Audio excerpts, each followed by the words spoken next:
City Recorder Krieger, please call roll.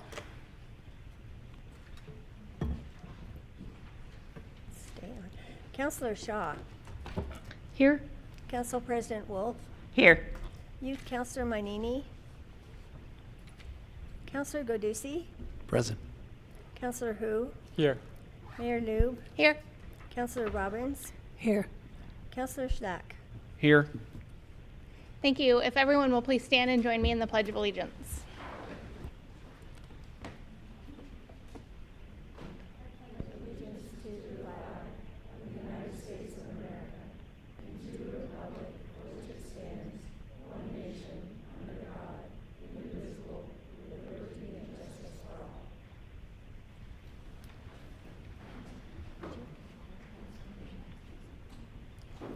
Thank you, everyone.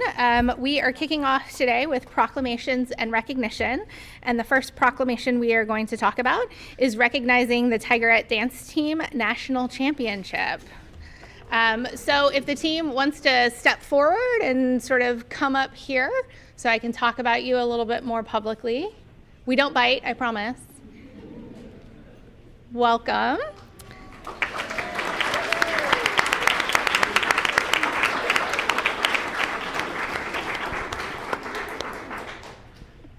Excellent. So the Tigerette High School Tigerette Dance Team has consistently demonstrated excellence, dedication, and school spirit, serving as role models for their peers and as proud representatives of the Tigard community. In March 2025, the Tigerette dancers competed in the prestigious USA Dance Nationals held in Anaheim, California, showcasing their extraordinary talent, discipline, and artistry on the national stage. The team earned first place in the large palm division, a testament to their remarkable synchronization, athleticism, and creativity.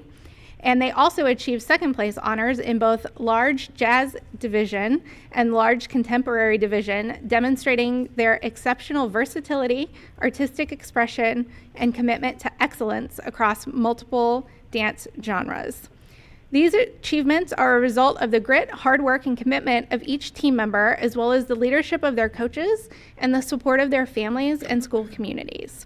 So I, Heidi Lubes, Mayor of the City of Tigard, do hereby proclaim recognition and commendation for the Tigard High School Tigerettes, their coaches, and their entire support team for their outstanding achievements at the USA Dance Nationals and for their contribution to the spirit of our community. Congratulations.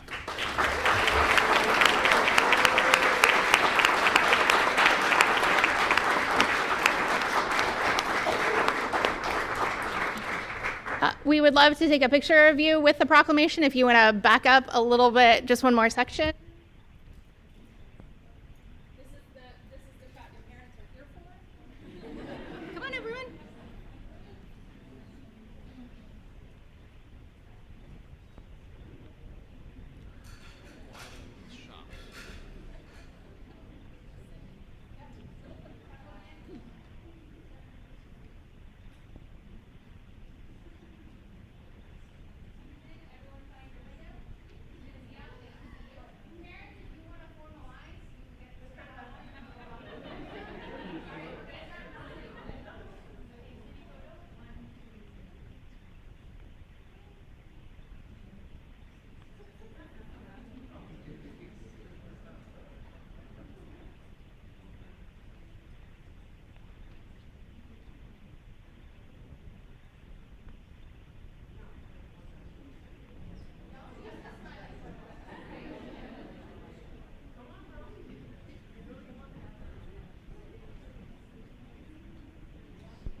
Oh, they're leaving. They came from the It's photo. okay. They look-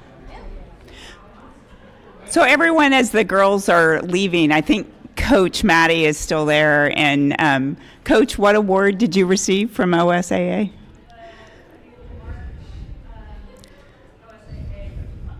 So I just want to recognize the leadership that's happening at the school. Congratulations. Way to go, Coach. That is so fun.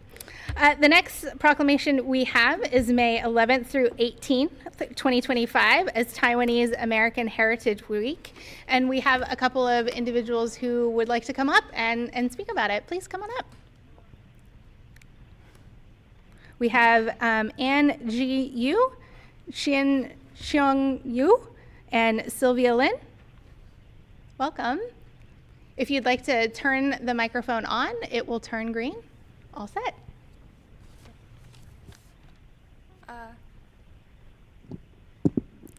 Thank you, Mayor Heidi Lube and City Council members. Good evening, my name is Angie Yu, and I am a junior at Lake Ridge High School. It is such an honor to be here today to receive the Taiwanese American Heritage Week proclamation. I want to thank the Mayor and City Council for this recognition of Taiwanese Americans and celebration of Taiwanese American culture and heritage. I'm very lucky to be in this inclusive community that shows values like freedom, democracy, and human rights, which are all important qualities of the U.S. and Taiwan. The Taiwanese American Heritage Week reminds us of Taiwanese American contributions to the city of Tigard's diversity. Taiwanese Americans' welcoming hospitality and friendliness, along with creativity and diverse ethnic culture, continues to support modern values and innovation in the city of Tigard. The Taiwanese American community in the city of Tigard contributes their cuisine with restaurants like Din Tai Fung and values of mutual support and helping others with kindness. Taiwanese Americans in the city of Tigard contribute to the surrounding greater Portland metro area by working and strengthening bonds within our community, enriching its culture so that it continues to thrive and grow. This Taiwanese American Heritage Week is important because it dedicates a week to celebrations and recognition of how Taiwanese Americans have shaped the city of Tigard's society and culture. Taiwanese American Heritage Week gives us the opportunity to celebrate Taiwanese Americans' unique contributions and experience Taiwanese American culture.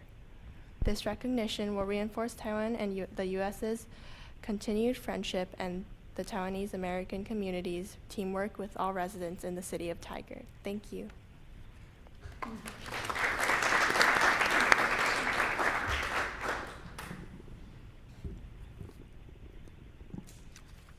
Good evening, Mayor, Council members, and community members. My name is Sylvia Lin, and I'm the president of the Oregon and Southwest Washington chapter of the Formosan Association for Public Affairs, also called FAPA. We're a national grassroots nonprofit that advocates for Taiwan's democracy and promotes the voice of Taiwanese American here in the U.S.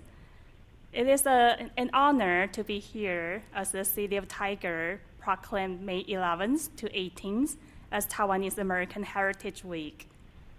This recognition means a great deal to our community. It honors the contributions Taiwanese Americans have made in Oregon and across the country in public service, education, the arts, business, and beyond. This proclamation also sends a powerful message at a time when Taiwan's democracy faces growing pressure and intimidation from China. It shows that here in Tigard, we recognize the values of freedom, identity, and self-determination, and we stand in solidarity with the people of Taiwan. I would also like to take a moment to thank Councilor Yi Kang-hu.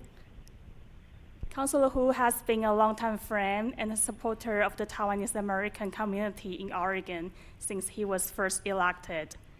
And over the years, he has shown up to our event, celebrated with us, and listened to our stories, stood with our community.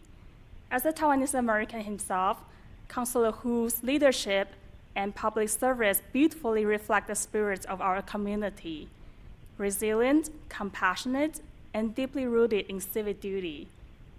Thank you again for this proclamation and for giving space to honor the stories and identities that enrich the city of Tiger. We're proud to be a part of the city and continue to building bridges through cultural dialogue and democracy. Thank you very much.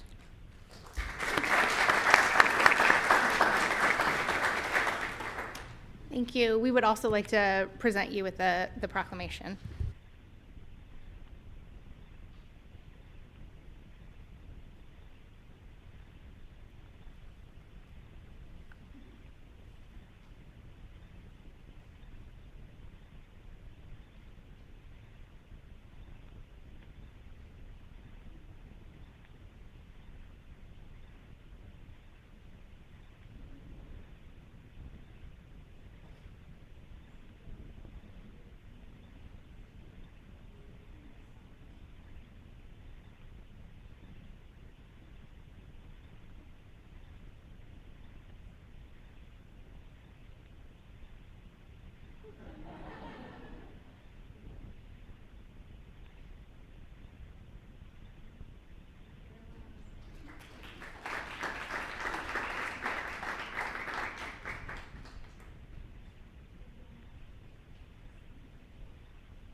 Council didn't know when they came to council today that they were also moving with the mayor, getting up and down, getting our steps in. The next proclamation we have is to proclaim May 18th through the 24th as Jewish American, well, it says, yep, okay, I apologize. The notes are not correct. So May 2025 as Jewish American Heritage Month, and we have Rabbi Orenstein here. If you want to come on up, do you want to say anything, or would you, okay, please come on up.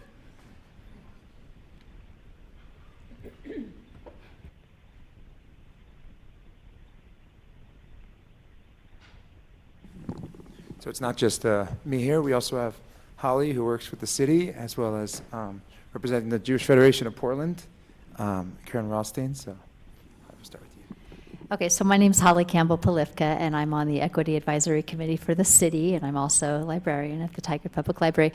I have nothing to say nearly as articulate and prepared as our last group, but I am Jewish, and I grew up as a secular Jew, and I had a Jewish mama, and we would eat food together, and we would prepare food together, and that was kind of how I knew my Jewish heritage. And I didn't know much else about it, and then my kids became very interested in it, and so we have, as a family, learned a little bit more about our Jewish heritage, and then we wanted to, on the Equity Advisory Committee, do a proclamation for Jewish American Heritage Month. So I contacted the rabbi, who I've had the pleasure of meeting a few times, and who actually has told me before that I am just as Jewish as he is, because it's through our moms. And I'm excited to be visiting the island of Rhodes next month, because that's where my papu was from. He was my grandpa, and so I'm going to get to see some of my heritage, which I'm very excited about. And then we also have Caron Blau Rothstein here from the Jewish Federation of Greater Portland. So I want them to have most of the time to talk, though. So are we going to Caron? Yes. Okay.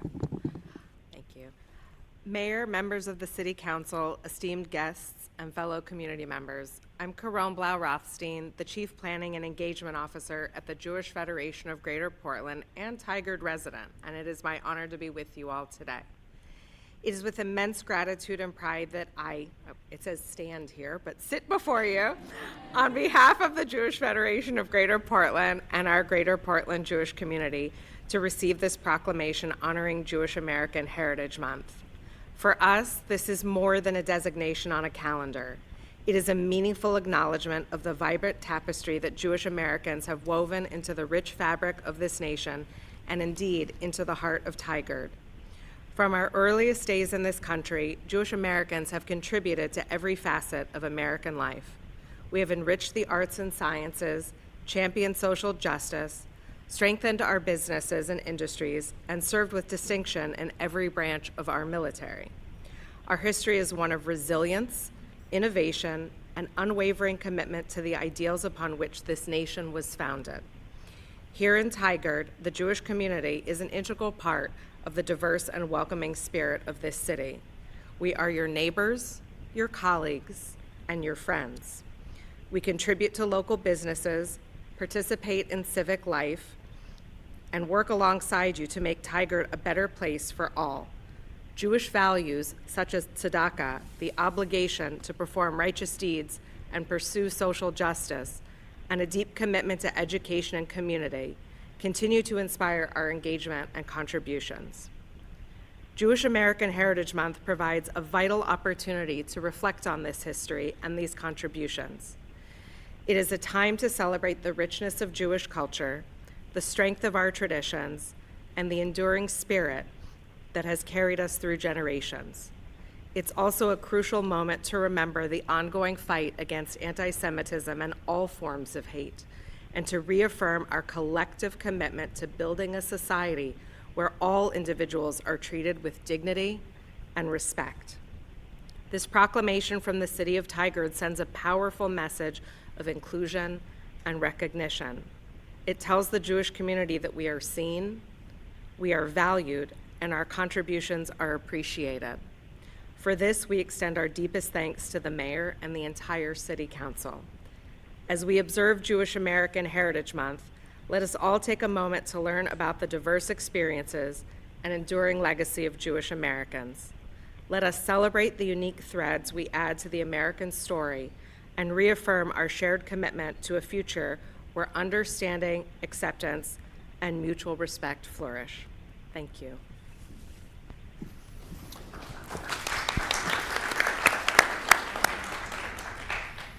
All right, so we'll take it home here with a couple words. Good evening. Thanks for the opportunity to say a few words on behalf of the Tigard Jewish community. And thank you, Holly, for making this happen. It really wouldn't have happened without you. So thank you for that. This month is Jewish Heritage Month, Jewish American Heritage Month. But more than about heritage, I want to talk about the day-to-day experiences as living as a Jew here in Tigard and in our beautiful country. I'm grateful for the freedom that we are offered, that we are given here to live openly and proudly as a Jew. I wear my yarmulke every day. I've lived in this area for many years, and I've never felt the need to hide who I am. That says a lot about our great country, and it says something about the city of Tigard as well. We're a community where people respect one another, where even where you come from different backgrounds or different beliefs, we have that respect. That kind of openness makes a real difference, especially now when so many people find it hard to respect someone who sees the world differently, whether it's religiously, culturally, or politically. It's something we can't take for granted, and it's something worth protecting. The idea that we can live side by side, even when we might disagree, and still see the dignity in each other. It's something that I talk about way too often. At the heart of the Jewish life is a mission to bring more goodness and kindness into the world. It's something we're taught from a young age, and it's something we try to pass on to everyone. It's not in the big dramatic ways necessarily, but in the simple, steady things, helping someone out, checking out our neighbors. This is what we do. That's how we try to live our values. The Lubavitcher Rebbe, the great Jewish leader of our time, whose teachings continue to inspire us, would describe the United States, our country here, as a Malchus Shel Chesed, which in Hebrew means a government or a nation of kindness. Indeed, it's a place where people are free to live by their beliefs and use their beliefs to make a positive impact. And that's what we try to do as individuals and as a community. So as we mark this month, we also celebrate the opportunity to live proudly as Jews and the ongoing work of adding light and kindness to the world around us. Thank you. If I can just ask the mayor if you can read the proclamation. Thank you. Whereas since 1654, when the first Jewish people landed on the shores of New Amsterdam that would become the United States, the Jewish community has significantly contributed to the founding, growth, and enrichment of our nation. And whereas President George W. Bush declared May as Jewish American Heritage Month in 2006, noting the wide influence Jewish Americans have had on American history, culture, and society. And whereas the story of Jewish Americans is a pivotal chapter in the broader American story, contributing significantly to the religious, cultural, political, economic, and intellectual life of our nation. And whereas Tigard's Jewish community has demonstrated a strong commitment to acts of kindness towards all people, engaging in efforts to foster peace, harmony, and mutual care, while working alongside various cultural, humanitarian, and religious organizations to promote unity, understanding, and compassion within our diverse community. And whereas Jewish cultural institutions play a pivotal role in educating the public about Jewish history, the Holocaust, and the importance of tolerance, while actively promoting goodness, kindness, and shared responsibility for the well-being of all humankind. And whereas Jewish events and activities, such as the annual Tigard Hanukkah Festival and other community gatherings, educate and enrich the cultural landscape of our city, bringing together people of all backgrounds to celebrate Jewish heritage and our common interests. And whereas the city of Tigard stands united with individuals of all faiths and backgrounds in denouncing anti-Semitism, bigotry, and hatred, promoting values of equality, compassion, and tolerance, and committing to eradicate prejudice wherever it is found.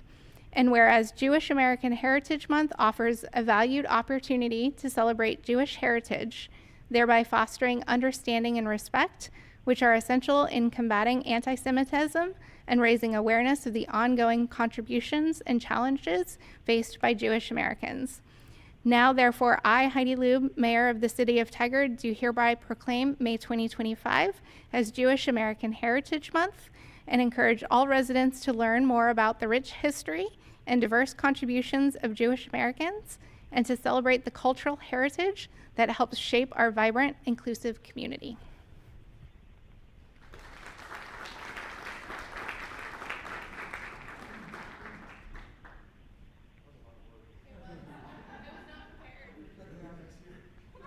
No, it's fine.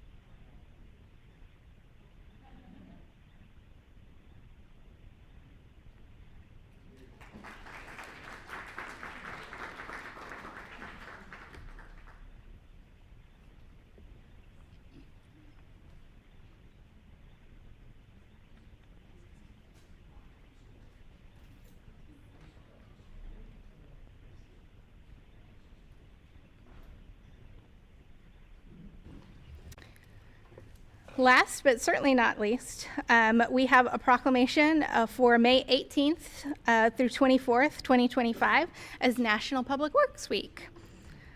Welcome. And we have Public Works Director Brian Rager here to help highlight some of our team's achievements. Hello. Good evening, Mayor and Council. For the record, Brian Rager, Public Works Director, and with me tonight is Matt Morris. He's one of our teammates from our Wastewater and Storm Division, and we'll talk a little more about him here in just a second. Next week, we join communities across the country in celebrating National Public Works Week, a time to recognize the dedicated professionals who keep the cities running smoothly and safely. Tonight, we ask that Mayor Lube declare May 18th through 24th as National Public Works Week. This year's theme, People, Purpose, Presence, highlights three cornerstone ideals that motivate public works professionals to serve in their communities every day. Meeting the needs of people is what gives public works its sense of purpose. Many times, public works professionals will never meet those whose lives have been impacted, because when things are going well, people really don't know we're there, but in reality, Public Works is always there in the background, ever present, working to advance quality of life for all. Here at the City of Tigard, we are proud to have an incredible team of 94 full-time staff and 30 seasonal workers who provide essential public works services every single day. From maintaining our roads and parks to ensuring clean drinking water, their work impacts every resident and visitor every day. Our team is made up of highly skilled professionals with a wide range of certifications and expertise, whether it's operating heavy machinery, repairing water lines, or managing other complex infrastructure systems. These individuals are the backbone of our city. So now, I'd like to take a moment to talk about one of our standout examples. Again, Matt Morris from our wastewater storm team. So recently, Matt had the opportunity to compete at the state level at the Oregon Chapter American Public Works Association conference, where they hold an annual, it's called the Equipment Rodeo. Rodeo is spelled R-O-A-D-E-O. And they put them through, what, three different exercises? So where they have to operate heavy equipment, and they have to negotiate the equipment through obstacle courses made up of traffic cones. And one particular example, Matt had to operate a front-end loader through a maze of cones, pick up a basketball off the top, balanced on top of a cone, back out of that maze to the beginning point without losing the ball and without knocking over a bunch of cones. So three things like that, and Matt came out the champion at the state level. So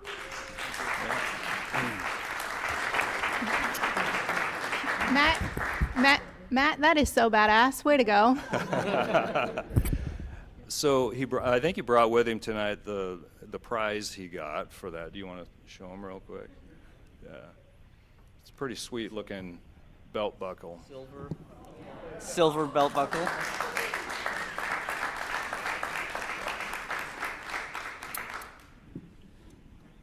So, Matt's achievement is just one example of the talent and dedication that exists across our team. And we will be sending Matt to the National APWA conference later in the summer, and that's going to be held in Chicago. He'll get to compete at the national level in that same thing. So, pretty cool. This coming week, I'd like to encourage everyone to take time to appreciate the behind-the-scenes responders of our community. I want to personally thank our Public Works team. I'm extremely proud and humbled to serve as your director. You truly help make Tigard a great place to live, work, and play. Thank you. Thank you. I will read this proclamation as well. Whereas Public Works professionals focus on street, water, and wastewater treatment infrastructure systems, parks, and services that are of vital importance to the community of the City of Tigard. And whereas Public Works Week is focused on educating the community about essential services provided by the Public Works team 365 days a year, and whereas these services could not be provided without dedicated and coordinated efforts from Public Works professionals who are engineers, managers, supervisors, utility workers, and teammates who support every level of the department. And whereas Tigard Public Works teammates are responsible for rebuilding, improving, and protecting our city's streets, drinking water, wastewater, stormwater, parks, and emergency management structures and services. And whereas National Public Works Week is a time to celebrate and appreciate the team that maintains, improves, and protects essential infrastructure used by and indispensable to every resident in our city. And whereas this year marks the 65th Annual Public Works Week, sponsored by the American Public Works Association and Canadian Public Works Association. Therefore, therefore it be resolved that I, Heidi Lube, the mayor of the City of Tigard, do hereby proclaim Sunday, May 18th through Saturday, May 24th as National Public Works Week in Tigard, Oregon, and call upon our community to recognize and thank our public works professionals for the substantial contributions they make protecting our community's health, safety, and quality of life.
Our next recognition is a presentation of the Tigard Police Department re-accreditation. And we have Scott Hayes, the Executive Director of the Northwest Accreditation Alliance, who is attending virtually to present this item. We also have our Police Chief McDonald. Thank you, Welcome. Mayor, members of council. I'll go ahead and start and introduce Scott Hayes, the Executive Director of the Northwest Accreditation Alliance, and he is here tonight to present the award. I have the actual full framed award here that I can share with each of you when Executive Director Hayes is done.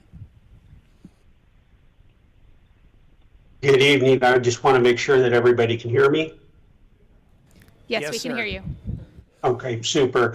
Good evening, Mayor, councilors, and members of the community. As introduced, I am Scott Hayes, the Executive Director for the Northwest Accreditation Alliance. I appreciate the opportunity to address the council and present the Tigard Police Department with its third accreditation award under the leadership of Chief McDonald. Law enforcement is experiencing a changing society with increased demands for police accountability and transparency. As in our past, our profession must face these challenges and work with our community to address their concerns. Accreditation is one step towards building community trust in the legitimacy of our profession. The Northwest Accreditation Alliance was formed under the direction of the Oregon Association of the Chiefs of Police, the Oregon State Sheriff's Association, the Association of Public Safety Communications Officials, and we provide accreditation services for 115 law enforcement and community centers in the state of Oregon. Accreditation goals are straightforward. They are to support the continued improvement of law enforcement services, to establish best practice through professional standards, to promote agency accountability and transparency, and to enhance overall operational management. For the Tigard Police Department to become accredited, it had to adhere to 110 law enforcement standards. Compliance is generally in the form of policies and procedure and adherence to Oregon Revised Statute, Oregon Administrative Rules, and city policy. Our standards are established through best practices nationally and through changes in federal and Oregon law. In addition to each of the 110 standards, the agency must also demonstrate proof of compliance, ensuring it follows established policies and current best practices. Reaccreditation then occurs every 3 years. This is really a monumental step for any agency to be evaluated by an outside independent organization and have its policies and procedures scrutinized. I'm aware that for the Tigard Police Department that several staff members were involved in the process, but I would like to acknowledge the efforts of Shelley Wirt, the accreditation manager, who worked diligently to prepare the agency for the review. So Chief McDonald and City Council, On behalf of the Northwest Accreditation Alliance and its board of directors, I congratulate you on receiving your third award of accreditation.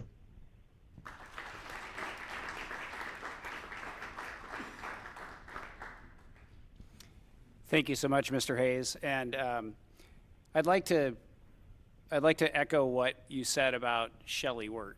So I asked Shelley to be here this evening because even though it says my name on this the certificate, the reality is the secret to our success for our accreditation is Shelley.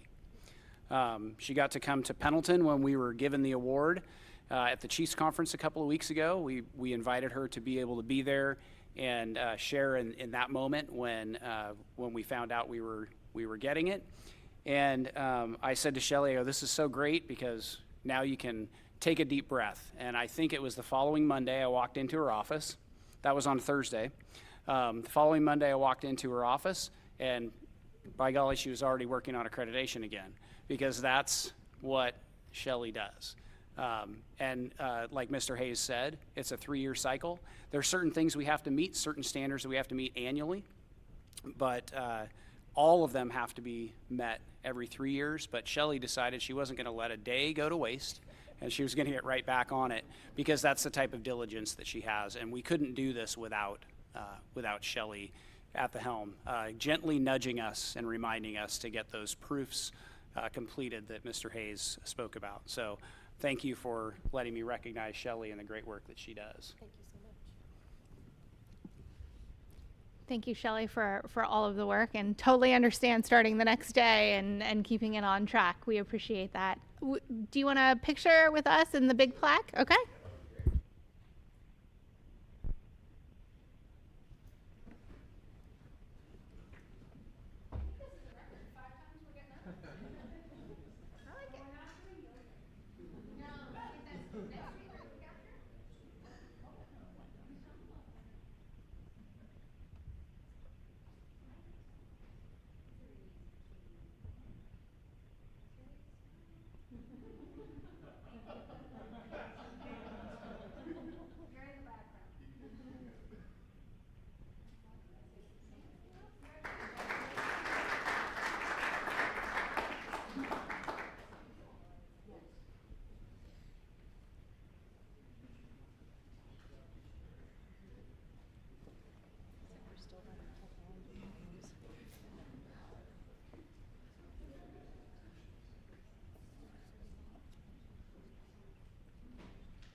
We will now move on to public comment. Anyone wishing to phone in or testify by video, please log in now to get into the queue. The phone number is 503-966-4101. And anyone present wishing to have public comment, there is a sign-up sheet at the entrance of the room. We did not receive any written comments by noon on Monday. City Recorder Krager, do we have people signed up? Excellent.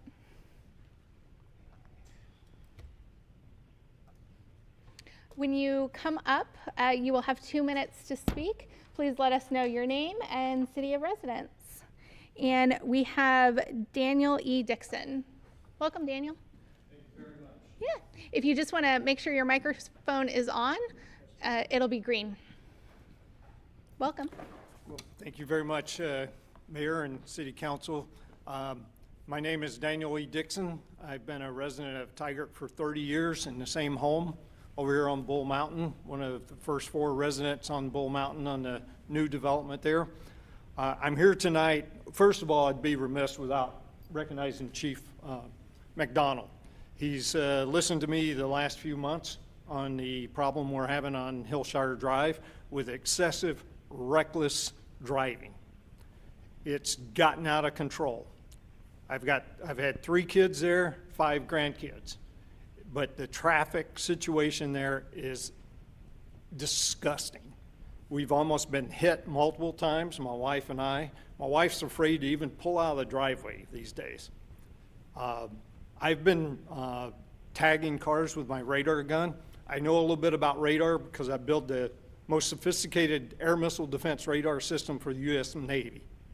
So I know a little bit about radar, and I know a little bit about speed and what objects come at you, how fast.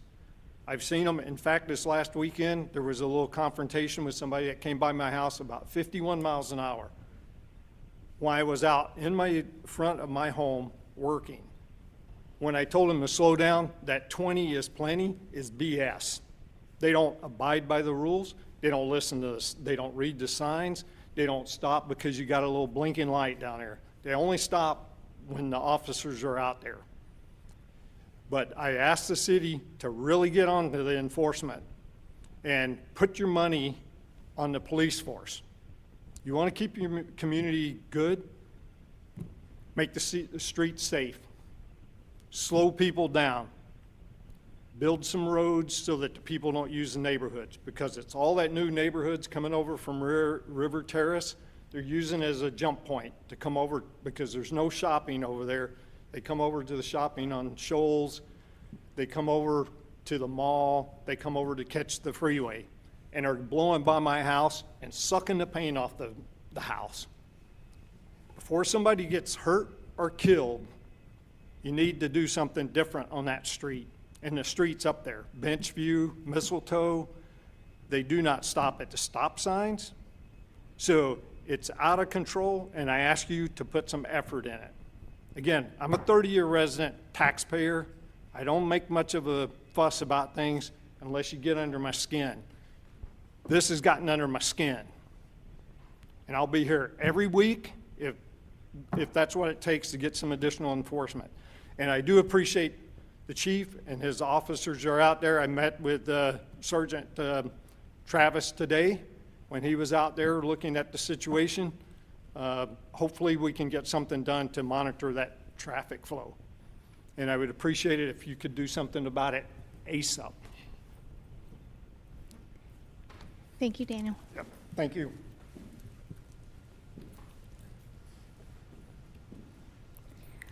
The next person signed up is David Lentz. Okay, I was wondering if you were signing in or if you wanted to provide some public comment. All right. I have Dan Nayer? Nays? I wrote it fast. Dan Hayes. Dan Hayes. Yep. Welcome, Dan. Please let us know your city of residence, and you have 2 minutes. Thanks. My name is Dan Hayes. I'm a resident of Tigard. I'm living in the same neighborhood as Dan does. I'm here to implore upon you, please help us with the infrastructure in addition to the enforcement. I too want to thank Chief McDonald. I also want to thank Principal Engineer Furman for engaging with us. She's done a traffic study. To give you an idea, 2,300 cars per day on average through Mistletoe. That means if you think about 80% of that during peak hours of 3 hours in the morning, 3 hours in the evening, that's a car every 20 seconds. This neighborhood has not been built for the traffic that's happening, and the vast majority of the folks using those roads are not Tigard residents. We need more stops. We need additional traffic studies to see how fast people are going down Hillshire and down Benchview. I encourage you, read her traffic study. It's not at the root of the problem. We also need radar signs that remind people that do want to obey the speed limit, that flashes that speed. They do work. They're not the end-all, be-all. We need real infrastructure improvement. This is not hyperbole. Somebody's going to get killed. We see kids walking along the sidewalk, people walking their dog. This is a neighborhood that's been a huge tax base for the city for quite some time. We're going to come back next month, and I hope we're going to have more neighbors that will implore upon you to please get engaged in this massive problem.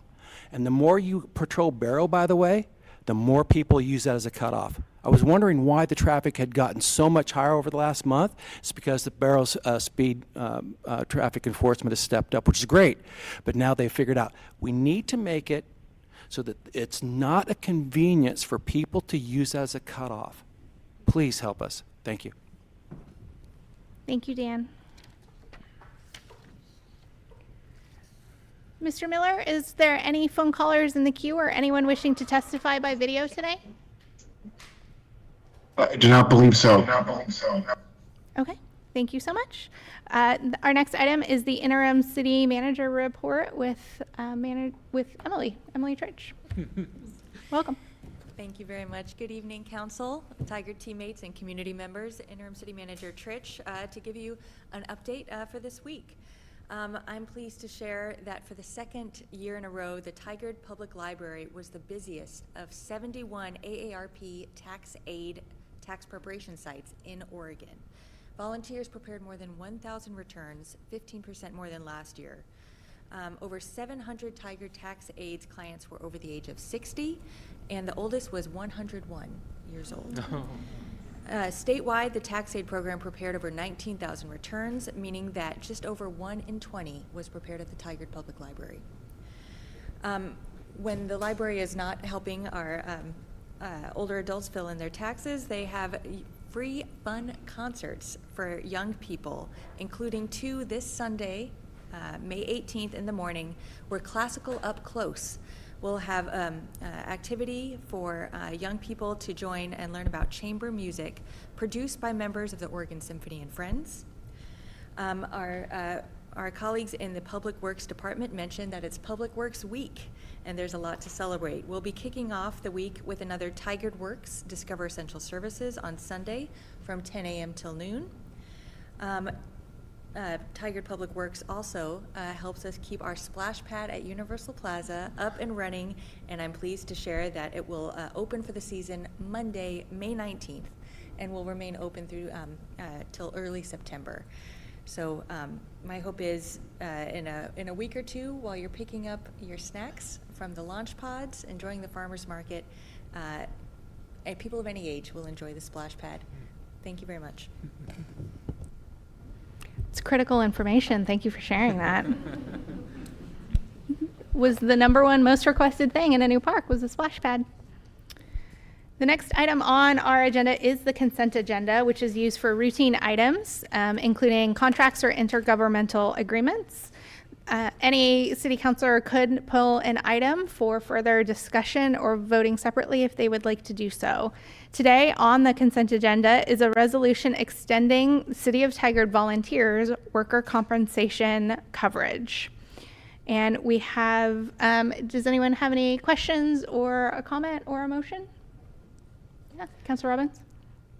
Mayor, I would like to move that we approve the consent agenda, but I also want to comment that I really appreciate staff's work on the alternatives and recommendation. It was very detailed. It gave us information about what other options we could have to do and really answered my questions about why we would want to continue this. And I appreciate the additional information. Thank you.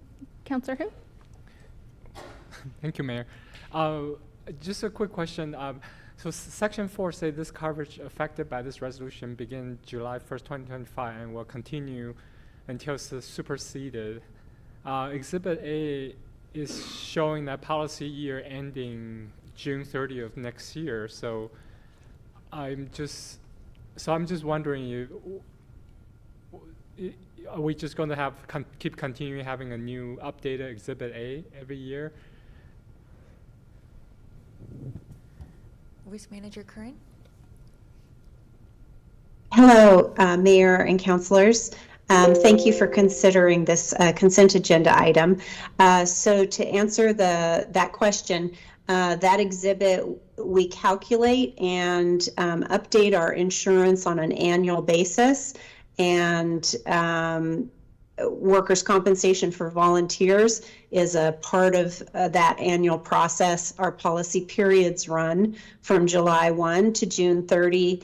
And so that's the exhibit that's in front of you there. We do have some variation in the classification of volunteers at the city, depending on which activities we're engaging in at any given time. So it can change. I would be happy to provide either continue to do an update or to provide you with that additional information annually, whatever your preference is. I guess if the intent is to have that exhibit updated every year, I think that's fine. I just want to have this meeting as a record that this is the intent of the council to have that updated. So thank you for that confirmation. And with that, I will second the motion. Thank you. Thank you. It's been moved and seconded. Is there any further discussion? Seeing none, all of those in favor, please say aye. Aye.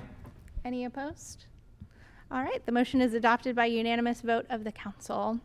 The next item on our agenda is the Police and Public Works Facility Modernization Update. And we have a whole bunch of people to head up here and join us. Welcome.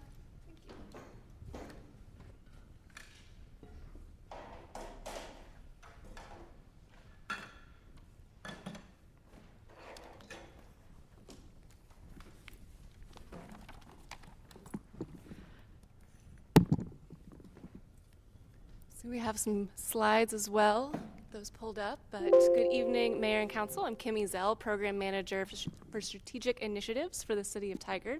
And I am really excited to get to talk about the update to the Police Department Public Works Facility project, especially given the pieces of recognition that we had at the end of our recognition segment, talking about our Police Department and Public Works departments. Great. Next slide.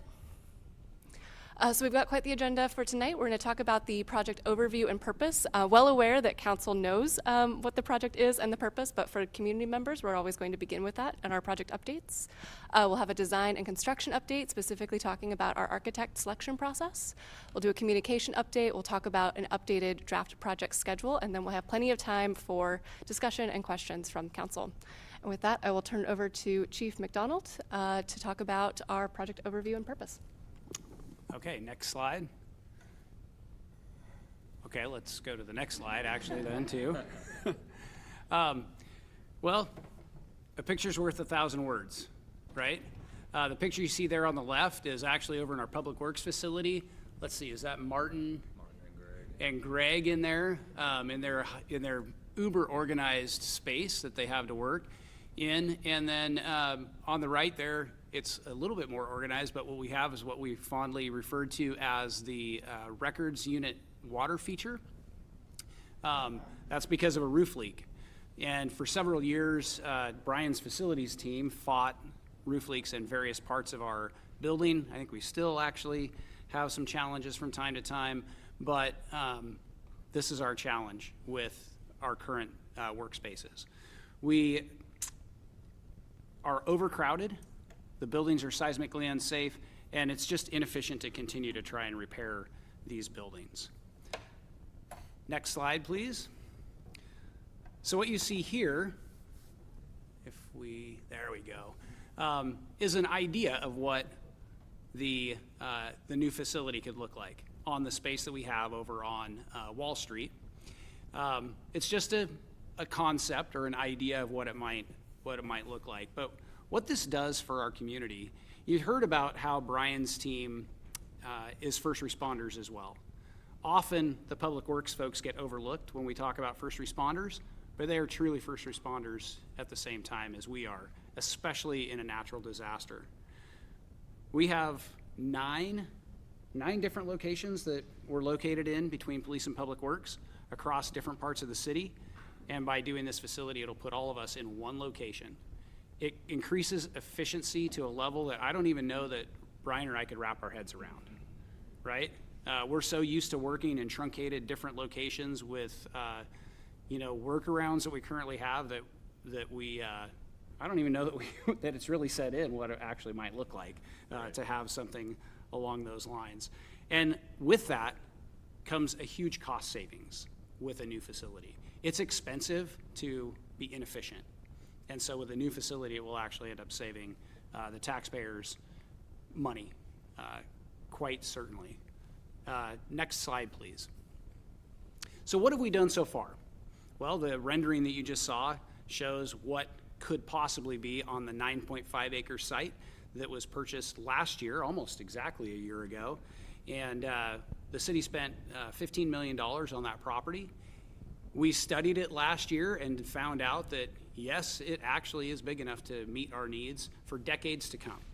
And that's the important part that we want to talk about, is that the facility itself can serve this community for decades. That's the idea. Not move in and have outgrown it already, but to deliver something to this community that they can count on being efficient, usable, and quality space for for the community to gather for decades to come. And so I'll let Brian talk about what we're doing right now and where we're headed. Thanks, Jamie. Let's go to the next slide and the next one. So this is, our project teams are broken up into pillars. So I'm going to talk about the design and construction pillar. I'm happy to report that our project team, our internal project team, we're getting into a rhythm of meeting together. And we've been meeting about every 2 weeks. Those have been going great. OTAC has joined us. My computer just went out. Oh, there we go. Soon we'll be changing that cadence, or we'll need to change that cadence to where we're meeting weekly as we get into actual design work, which we're excited about. Yeah, let's go to the next slide. Oh, wait. Sorry, let's back up one. I apologize. Okay. I need to talk about the process here a little bit. Got ahead of myself. So we just completed the selection process for our architecture services. And we followed the typical request for proposals process. And we received proposals from 7 very qualified firms. Our project team, which you see listed there on the right side of that slide, reviewed all 7 proposals. We had criteria that they had to address in those proposals, and we scored every one of them. And we met together, deliberated, and arrived at a top 3. And the top 3 firms that went on to the interview process included FFA Architects, Scott Edwards Architecture, and McKinsey. Then we got into the interview process. Each firm had 1 hour to meet with us. And after that process, we again met as a team and very quickly reached a decision. Now we can go to the next slide. Drum roll. Our selection was Scott Edwards Architecture. Hands down, the winner. It didn't really require a lot of deliberation. They really knocked it out of the park as a team. And you probably recognize the name of the firm. They've helped us prior on this project. They performed a space study for Public Works and a master plan as we were looking for property for so many years. They were alongside of us as we would come up with a potential property candidate. They did some quick analysis for us to make sure that at least a Public Works facility would fit. So they did that work. And then when we selected the property on Wall, we contracted with them to walk through the due diligence period with us. And that was when we had to analyze the question, could a Public Works and police facility be built on the site? And their work showed that, yes, indeed, we could do that. Scott Edwards Architecture has a real depth of experience with Public Works and public safety projects. The chief and I and other teammates were able to go on a field trip to visit a few recent projects, the Wilsonville Public Works facility being one of them, Oregon City's Public Works facility, which required some real ingenuity in reuse of a warehouse and turning that into a Public Works facility. Very creative. And then we also toured the Robert Libke Public Safety Building in Oregon City. Some aspects that set Scott Edwards Architecture apart for us, again, I talk about their team. Their team was really dialed in. They seemed to be very natural in working. You could tell they work together well, and they have Scott Edwards has a partnership with the MWL firm, which has a lot of experience with public safety type of projects. We also like their approach with respect to engaging our teammates. The chief and I feel very strongly about the need for our teams to have input on this project because they're going to be the ones that really it needs to work for them. So we want them to have a lot of input there.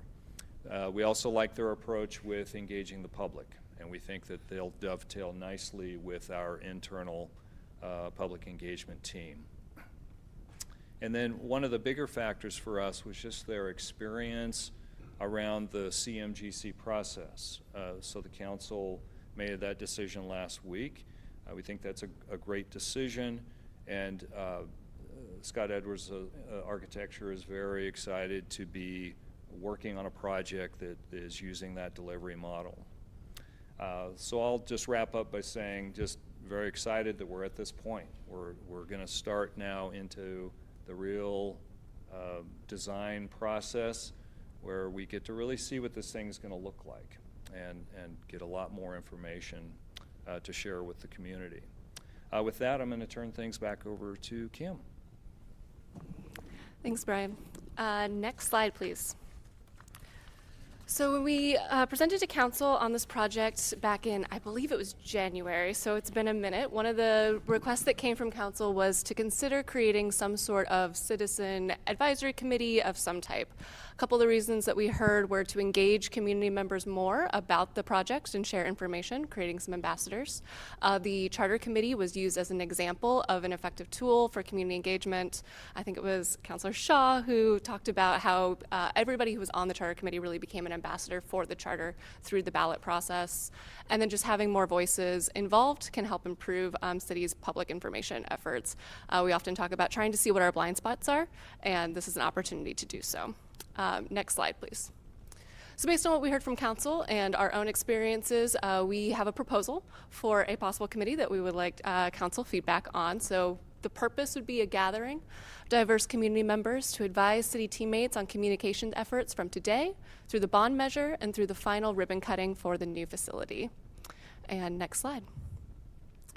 We anticipate it being a pretty significant time commitment between now and ribbon cutting, but while that is a significant length of time to be involved in a project, we want to make sure that we're really respectful of community members' time. So we think it's really important to do a quick orientation right at the beginning, get folks up to speed on what the project is, including tours of our relevant facilities, as well as this 9.5 acre parcel that we've been talking about tonight. So we anticipate a 3-meeting orientation in late summer to really go in depth on what that project is. And then as we move through the ballot, meeting every month, specifically so that folks can hear updates on the project from the project team, so that the people who are on this advisory committee can share what they're hearing from friends and neighbors to help inform our engagement strategy, and then again to check our blind spots, to provide ideas for additional communication strategies and things that they think would be effective, knowing the role that they play in their community. So anticipate that being at least monthly, not at least, monthly through the ballot measure, and then probably slowing down after ballot measure through the ribbon cutting. And next slide. I think it's important that we have a diverse group. 12 to 15 members seems to be kind of a sweet spot in getting enough folks involved, but getting a diverse range. We'd like to include a council liaison, suggest a CCE liaison, that is the Committee for Community Engagement. A youth member, thinking about this facility being here for decades to come. Important to engage our youth who will be recipients of this facility. Some local business representatives, as well as then 8 to 10 community members to round out the group.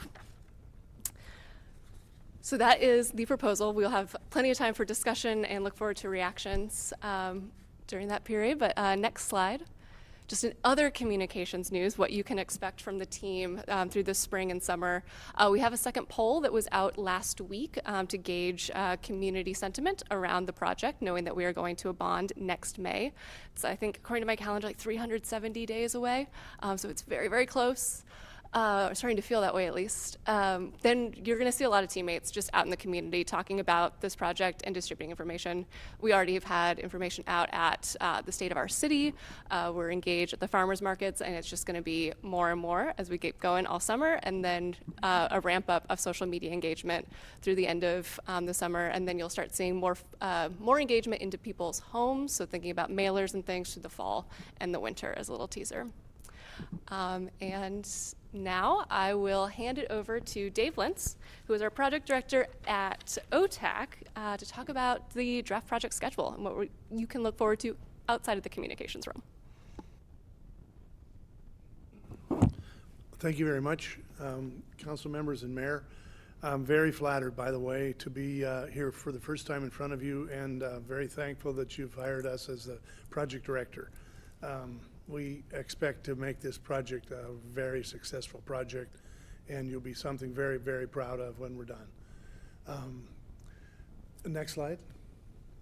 So I've been asked to speak to the project schedule. We've broken this into pre-bond and after-bond, post-bond work and activities. The first bar in blue is programming and design for pre-bond. So we've hired the architect who begins to join our team on Thursday, which we're very excited to do. Both Sid Scott and I come from Montana State as graduates in architecture there, so it's very exciting to work together. The next step for us is to begin the programming stage, then schematic design, and then design development. Now, those are 3 steps in making more informed and more detailed decisions in making the design come to a reality. The next step, and directly following the selection of the architect, is the hiring of the CMGC and our RFP process for that, which we expect to be coming out in about a week or 2. And we'll bring a general contractor on board. This CMGC process, which you approved the findings of fact for the exemption to do so last week, is the most transparent and affirming and collaborative process there is in this process. So it's going to develop very detailed and open collaborative pricing, decision making, and ways to beat tariffs and overcome procurement issues and so on. So the CMGC pricing will be informing the project design from the very beginning, early in schematic design through design development. Land use will occur prior to bond development or the bond election, and of course the bond campaign in green shows all the effort for community involvement and engagement up to the bond. Jumping to the post-bond efforts in orange, you can see the construction documents would not occur until afterward, because that's at least half the architectural fee, that and construction administration. So we knew the city would not want to engage in any kind of risk there for that work until we have a bond in hand. FF&E means furniture, fixtures, and equipment. So, making a design decision about the spacing of columns and so on informs the furniture and fixtures work. So it's all integrated, and it's not, one at odds with the other. So that will begin at that same time. Developing the GMP, that GMP means the price of the project. And then, of course, permitting follows with enough development of the construction documents. A very savvy team needs to know that we need to start an early site work package in the summer months so we can create an all-weather working site during the winter. So depending on how long permitting takes or in completion of design construction documents, we want that early site work package to be developed by SEA so that we can make an all-weather working environment on that site, some of which has already been done, because there's some lime treatment out there that makes it like a landing zone to some extent. Construction begins then following all that activity in the brown bar, and that bar will depend on the lots of things that we'll decide during the selection of the general contractor. So that can flux. So this is a tentative draft project schedule, I keep telling Kim. But fundamentally, we expect to move in somewhere in the middle of 28. And that's the way we're set up at this point. And hopefully we can make improvements. It may flux, and we'll come back and be as transparent and come back with, excited to come back to tell you our progress updates as we go. Thank you. Thank you. And next slide, please. And would love to turn it over to the mayor to lead discussion and any questions from the council. Yeah, Council President Wolf. Thank you all, and very exciting. And so Kim, actually, or Dave, just two comments, and I think, Kim, you got my question. I'm curious about the advisory committee, that it is structured more like a council committee, so the meetings are recorded and accessible for anyone interested. And then my second question is, I would love to see under community engagement bond oversight kicks in at close to the election, because that should be a committee that's formed, in my opinion. When those bonds get issued and that money starts coming in, I would like to see a community process that's tracking that early on. So my 2 cents. Thank you. Yes, appreciate the comments, Council President. And we will record the meetings, probably not the orientation meetings, because they'll be kind of out in the field, but we will endeavor to get the tech ready to be able to do the other ones. And appreciate your comments about the Bond Oversight Committee. We did see that as being separate from the Community Communications Advisory Committee, and appreciate your comments about when to begin to engage that committee. Thank you. Councilor Hu? Thank you, Mayor. Thank you for the presentation. So going back to the slide of the draft project schedule, I see that CMGC pricing, maybe this is not to scale, it's right up to the bond election. So we're not going to find out about how much it's going to cost until hopefully it's earlier, right? Okay. Yeah, it's just. Thank you. If you'd like to bring the slide back up, I can explain that a little better. It's maybe not even necessary, but the pricing will develop and be informed by the design all along the way. Okay. And we'll have pricing, we'll have very solid pricing at the end of the year. Got it. That's wonderful. Okay. Which, we would hope that, we know that we need to set certain things in line in February for the bond in May. So we will have real informed pricing by then. To finalize the pricing, we'll just work right up to the bond, and the GMP stands for Guaranteed Maximum Price. Got it. So okay. we will have solid pricing fairly early, but real dependable pricing by December of 26. Good to hear. And I'm like Council President, I'm really excited about this project too, and really excited to hear about public work and police, how efficient it's going to be, and from the chief, and from the accreditation, I didn't know the chief have a Bachelor of Science in geography and regional planning. So that's that's a cross pollination of talent there, right there. So I'm very excited. So thank you. We'll get a lot of input and a lot of different angles, I think. I want to mention that by bringing the contractor on board early in this process, this CMGC process you've so wisely chosen, is going to be incredibly helpful in informing the design and, as I mentioned before, solving lots of problems early and developing pricing that we can depend on with skin in the game from the general contractor. And we can be highly dependent on the numbers we develop before the bond. Councilor Shaw? Thank you very much, and thank you for the presentation. I'm just excited by the collaboration that's here now, and very excited when we have that GMGC and that partnership that we'll see. So just thank you each for making this a priority, and I appreciate Council President Wolf and Councilor Hu's comments, and would echo those as well. Thank you.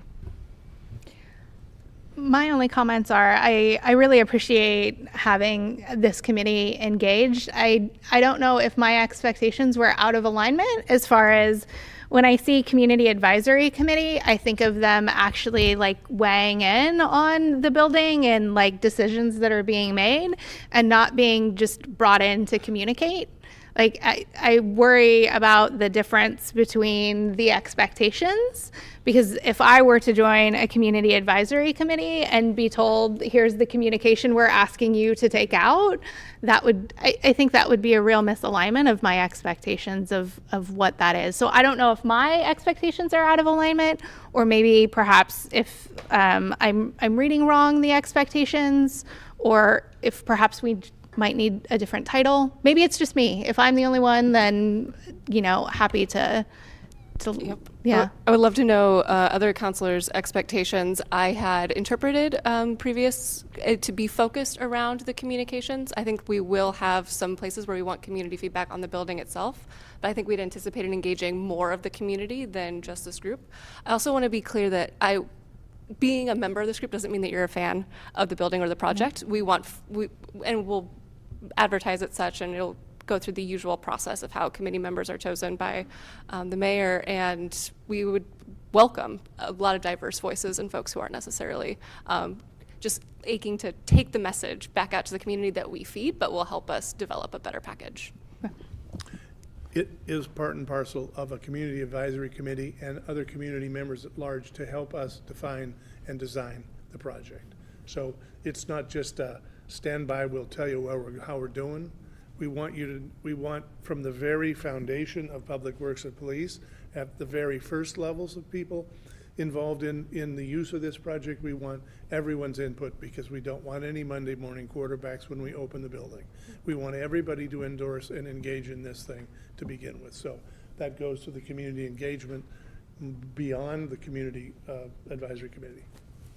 Yeah, excellent. I certainly hope that members of that committee go out at events and help bring feedback and those sorts of things. I think maybe just when we talk about it, we can have a better explanation of the expectations. Yeah, I hope widely the community participates, but I think a lot of people are going to join this thinking that they can perhaps help weigh in on some of that stuff. So I just want to make sure we don't have a misalignment of expectations, because people could get a little frustrated or disgruntled.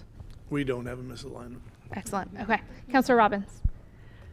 Thank you, Mayor. I agree with you that the title Community Advisory Committee sounds like I get to advise, I get to participate. And it sounds like, from what you've said, they will be able to.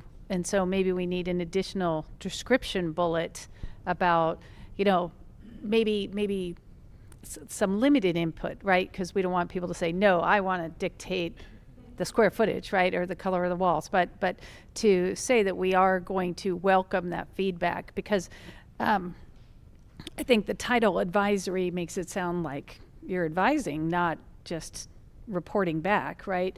But then it's not listed in the bullet, so a bullet like that would help, I think. Yes, absolutely. And I would say this is a working title, probably not the final title, as everyone has. Yeah, I actually put some thoughts through ChatGPT for possible titles, and voices and panel both came out, and so I was thinking about trying to incorporate something about Tigard voices panel. I'm seeing oohs and ahs. All right, that's good. We'll work on that. Excellent. Any additional? Yeah, Councilor Stack. Thank you, Mayor. I'd like to just echo the sentiments of my colleagues that have already been stated, and I do support, regardless of what we end up calling the body of community members, I support the structure that's been proposed. I think it does cover a wide variety of key stakeholders and perspectives that are there. And, shameless plug, I'd love to be council liaison for it, but we'll see where that lands. Thank you, Councilor. Additional questions or comments on this item? Okay. Do you have what you need?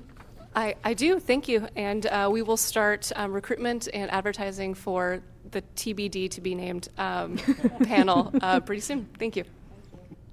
Thank you.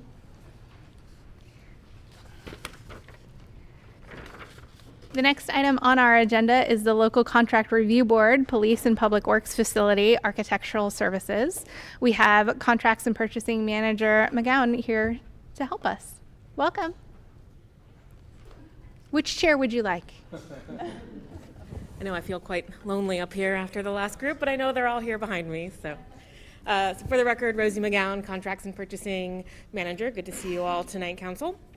I am here mainly as a formality. So typically we do have our contracts on our consent agenda, but we felt it was very important for you to hear the update first before moving forward with the recommendation for the contract award for our architectural services contract. So I'm here if there's any questions about the process. I know Brian went into good detail on it all, so I won't repeat what he said there.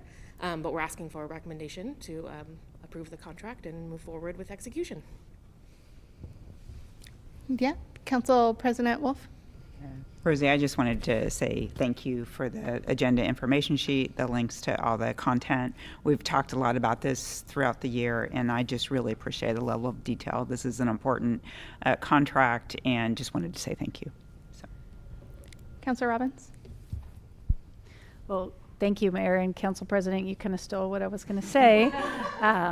But just like with the consent agenda, having this detail is super helpful. We got to, get a very quick update of the process, who applied, what the scores were.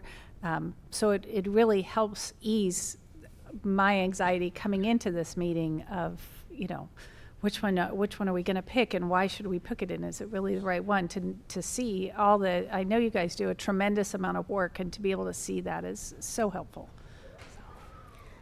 Thank you, and I do want to give appreciation to the evaluation committee. There was quite a few proposals to read through. It is a big time commitment, and everyone takes a lot of time in reading through those and making those decisions, and full day of interviews and discussing with folks. So I want to give my appreciation to that committee as well. Yeah, it's a big job too. And also, if we're excited about being able to read it easily in one place, our community also has that opportunity, and they're not hunting as well. So when they have questions, we're able to send them to one place with all of the information. So thank you for that. Any additional comments, Councilor Schlack? Thank you, Mayor. I agree with Council President Wolf and Councilor Robbins, and I would like to move to approve the contract with Scott Edwards Architecture for the Police and Public Works Facility architectural services in the amount of $7,872,320 and direct the city manager to take the steps necessary to execute the contract. I'll second. It's been moved and seconded. Is there any further discussion? Councilor Shaw? I'm just wondering if we should say interim city manager as opposed to city manager. Do I need to reread the motion with that amendment? I'm happy to. What would you like? I'm channeling City Attorney Rahala, and as I've been afforded the duties of city manager, I'm able to sign on behalf of city manager. Excellent. Okay. Thank you. Councilor Gadusi? One question that I do have on the RFP, it looks like proposals are due Wednesday, March 19th. Am I reading that correctly? So is it still open, the RFP period? So they would have been due in March. March, it's May. It is May. Never mind. Disregard completely. Never mind. For the record, I believe it's been a long work week for Councilor Gadusi. It's been a long week for me too, so I was worried that maybe I'm still getting proposals in. It has closed, yes. Starts with an M. I got you. Any additional questions or comments? Seeing none, all of those in favor of the motion, please say aye. Aye. Any opposed? All right, the motion is adopted by unanimous vote of the local contract review board. Thank you. It's a big deal. We have no executive session, and we have completed our agenda, so we will adjourn. Thank you so much. Good night, Tigard.